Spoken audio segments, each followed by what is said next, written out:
Well, welcome back to RPM headquarters. It's post-test from June 7th. That's right. It's you and me together again out here in the garage. As you can see, our day ended over there with the 125 with a bit of overheating. That was not due to the tuning of the new carburetor.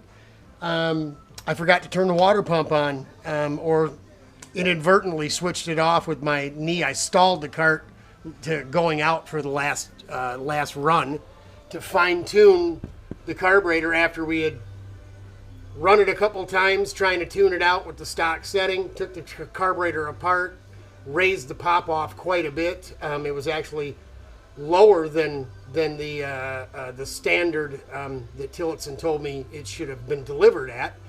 So we went over and above that number. That put us into a needle position that gave us more adjustment as we were getting, it was so fat we were getting very close to these needles being almost closed off, you know, just to get it to run.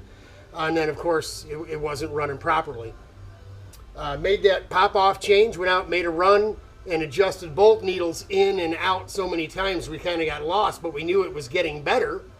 So we came in to document with notes and what have you where the needles were set, and then we noticed the one of the mounts for the seat that in the hip area had pulled loose, probably from me stretching the seat out from my big giant ass.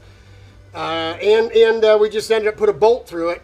We really only needed to turn a couple laps just to get just to make sure one more tiny little adjustment would make it perfect, but not make it, you know, too lean or whatever. And I said I stalled the cart. I had to get out of the cart to restart it again, and I must have hit the the water pump switch with my knee or my leg or something, getting out, getting back in. I don't know, but you know, when it I caught the clutch when it leaned over.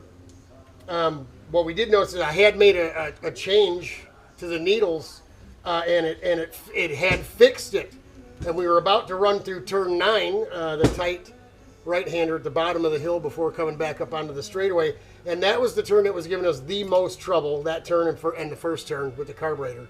Anything with long, high gear, wide open running, and then going to slow and then back to the throttle caused trouble. We were just about to find out because you know, the S's up through the bowl, very responsive. We think we got it licked. And then I felt the motor lean over, and I grabbed the clutch, and it shut off. When I coasted around the corner, and I almost made it all the way up the hill, I got out of the cart and looked at our little dial gauge, the little redundancy gauge we put right in the water line, and the pointer was straight up. It was over 225 degrees on water. And that's when I looked. The gauge said 108 or 113. But that's because the probe is back at the radiator, and we're sampling water right out the head without it flowing, and we were getting real temperature at the motor. So it stuck. The cylinder swelled up, and it stuck. As you can see, the piston was stuck all the way around. All the way around. The top just started to get, and that's due to heat as well. The wrist pin is purple. It got hot. The cylinder, look, even Rennie's stickers look like they've been through a house fire. They've turned brown. So it got good and hot. The side of the jug and the head had some burned melted plastic on it from an elbow pad or something, I think. But I am not seeing any cracking on any of the ribs, which is super important. I mentioned to John West when he called and asked me about it. Hey, John, what's up? Yeah, when I sent the motor out to Rennie to have the porting done, he after the porting he ran a hone through it, and you could see what he called ghost lines, where the hone isn't touching part of the cylinder, and that's when we found out that it actually has numbers on it, serial numbers on it from a plater. I was told when I bought this engine that it was 6 total hours from brand new out of a box. That's not the case. When Rennie told me there was this issue with the center of the cylinder being bigger around than the top and bottom, enough to where the hone didn't touch at all. I said, that's, you know, that's not possible. This thing's never been worked on. I mean, it's only got one, its second piston ever put in it because of, you know, what I was told. And he said, that's not true. He said, I said, that's stock OEM Nikasil. He said, oh, no, it's not. You got numbers here.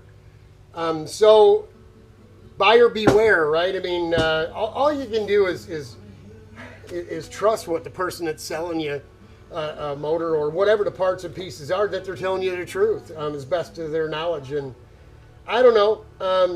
I was going to buy the motor anyway, even if they told me it had been blown up and been repaired. But so Rennie told me, you know, that the Nikasil was in good shape, but he thought it was a little too big for the piston we had in it.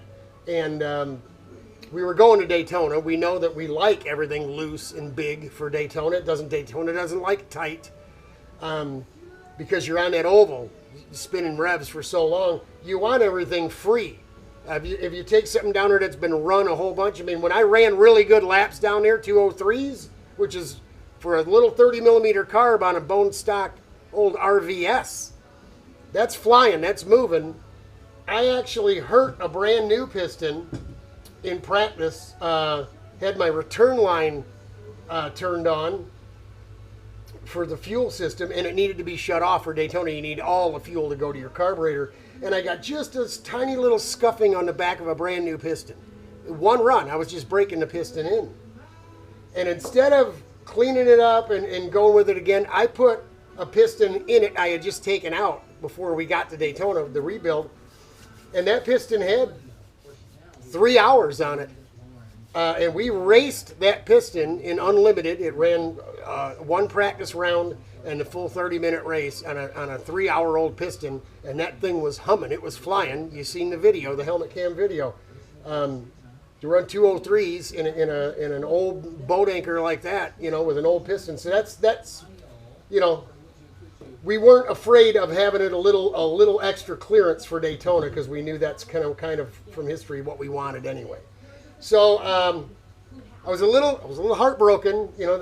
I'm a dummy, and you know, I told John, you know, we've been doing this for so many years, so long. Him, I, a bunch of guys like us, and no matter how many notes you take, no matter how many times you make a mistake, you get in a hurry, whatever the situation is that dictates the lapse in reason that you have and making these stupid mistakes. I told John, you know, how many more years do we have to do this where we stop making these stupid mistakes? And he laughed because he's been there too.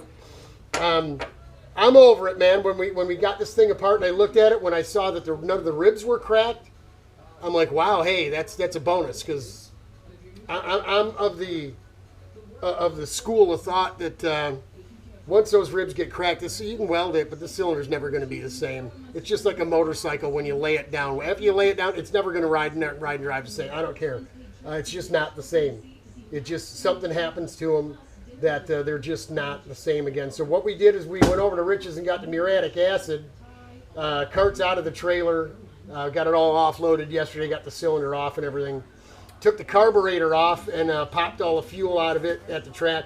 Went through it, made sure it was good and clean and dry because it's going to sit for a while, and noted the turns on the needles because I think, like I said, I think we've got it worked out. And I was really surprised, man, when it was right.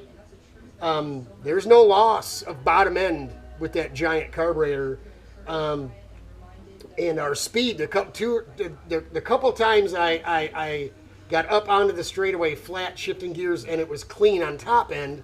On the high end needle, we saw some mile per hour at the end of the straightaway that we hadn't seen before. So the big carburetor is going to help us top end. We know that. May not help our lap time at Grattan, but it's going to help our top end at Daytona. So that's your update. I loaded some pictures onto Facebook. I took about 75 pictures with Brother Rich's camera and loaded them up. I tried getting as many action photos on the track as I could, but it was more walking around, snapping pics, listening for the radio, the corner marshals running the show. I didn't even get on the track until after lunch break, and that was kind of my plan.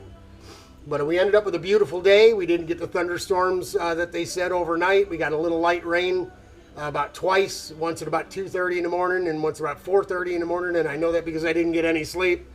And when I got up out of the trailer at 6 a.m., the Lord was, we had a nice breeze blowing, and 75% of what came down overnight was already dry. The track surface was already dry. So we got a little bit of a late start due to the owners. Sam was not coming to stay. He came to the track in the morning to pick something up and was bailing out. So a lot of guys needed fuel, and he didn't stay to take care of the fuel. He left that for his brother Kurt, who lives out by the gate. We couldn't raise Kurt on a telephone for 45 minutes before he finally got out there, got some keys available to Dave to pump gas. So we got started about 45 minutes late, but it was breezy, a little chilly to that breeze in the morning. It was mid 50s or so, nothing like April. But by afternoon, people were in t-shirts. You know, I mean, it was nice. Sun was out. Really became a beautiful, beautiful day. So we're not going to get too fired up about what's going on here. We're going to remove this aluminum, and if there's no bubbles in the Nicosil, we'll run the Borzon stones through this bad boy and clean it up. We've got a brand new piston, the next size bigger, in the trailer for just such an emergency. And if we can salvage this plating, even though Rennie told us it really needs to get done again, we'll salvage it. We weren't intending to race this go-kart anywhere other than at Daytona. So if we can save the chrome, we'll put a piston in it, and we'll continue with development of learning the tuning of that carburetor, that HB10A. And so we won't race it. We may take it to Grattan if we can save this stuff and run it on Friday practice and work on the carburetor a little bit more. Or over to Gingerman in September or something, just playing with it. But before we go to Daytona again, we really do need to send this thing out, get it chromed, and then we'll probably send it back to Sweet Tech to have him clean up the ports. It's his work. I trusted this guy to do the work that he's historically known for, and I want, if we're going to take it back down to Daytona, that's the horse I rode, that's the horse I chose, so that's the horse I want to ride. But that's it for the update here on the 9th. We're going to get the acid going here, try to clean this up, like I said, and if we can save it, we will. If not, it's all going to go to storage. We'll put a cover on the cart and run it over to storage and put it up for a while. Because if you can see, the secret project, parts of the secret project are here. We're picking up the rest of it at Mid-Ohio. It's not a big secret anymore. Everybody at the track saw where this material came from and have an idea of what's going on. But they're not going to see the finished product till it's done, and neither are you. You might see some pieces here and there. You might hear a name dropped here or there. You may be at Mid-Ohio and see me loading up someone's cart that you may well know. But you won't know what we're doing until we're done. I'll guarantee you that right there. And we're going to build something pretty special. And hopefully it gives that person a little backup, so to speak, for some things he's chasing personally. So that's it. From RPM here in Racing Roseville, ravishing Racing Roseville. We're trying, folks. We're trying to keep a positive attitude. Things look crazy out there, but the Lord's coming. I'm praying for you. Pray for me too. Pray for this muriatic acid job. It'll get better. Talk to y'all soon.